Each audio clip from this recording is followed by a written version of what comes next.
we're going to look at some scapular movements, so moving your shoulder blade around your rib cage.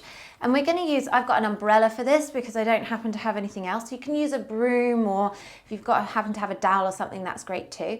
But this is to just get those shoulders moving really nice and freely. So you're going to come to lie on your back. If you want a head pillow, you can here. And you're going to reach those arms up towards the shoulder, towards the ceiling. And we're just lightly holding on to my umbrella. So hands are slightly lower than your shoulders. And all we're going to do is send that umbrella up towards the sky. And then let it come down all the way back towards earth. Now, as we keep doing this, you're aiming to keep your elbows really nice and straight.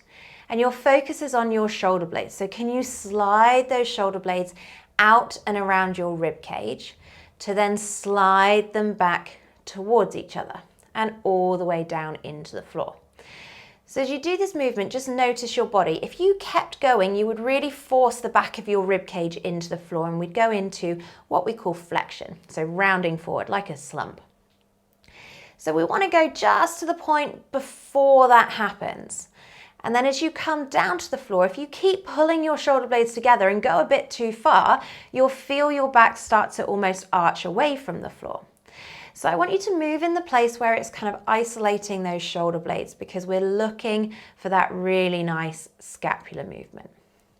Now keep going here. I'm just going to change my angle a little bit so you can see what I'm talking about as well. So as I hold onto that umbrella, I'm relatively wide, so my hands are on the outside of my shoulders. And I'm just reaching the umbrella up towards the sky and then letting it come all the way back down again. And again, we're finding that place where just your rib cage can move around your spine, and we're stopping before it becomes a really big global movement. Now, I don't know if you can hear or not, but I've got some clicking and clunking happening in one of my shoulders. As long as it's not sore, it doesn't matter. But we're looking for that ease of movement.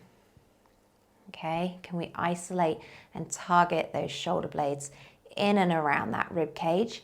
And ask yourself the question, can I feel when I run out of movement and I have to then take a little bit more into my rib cage, a little bit more into my spine?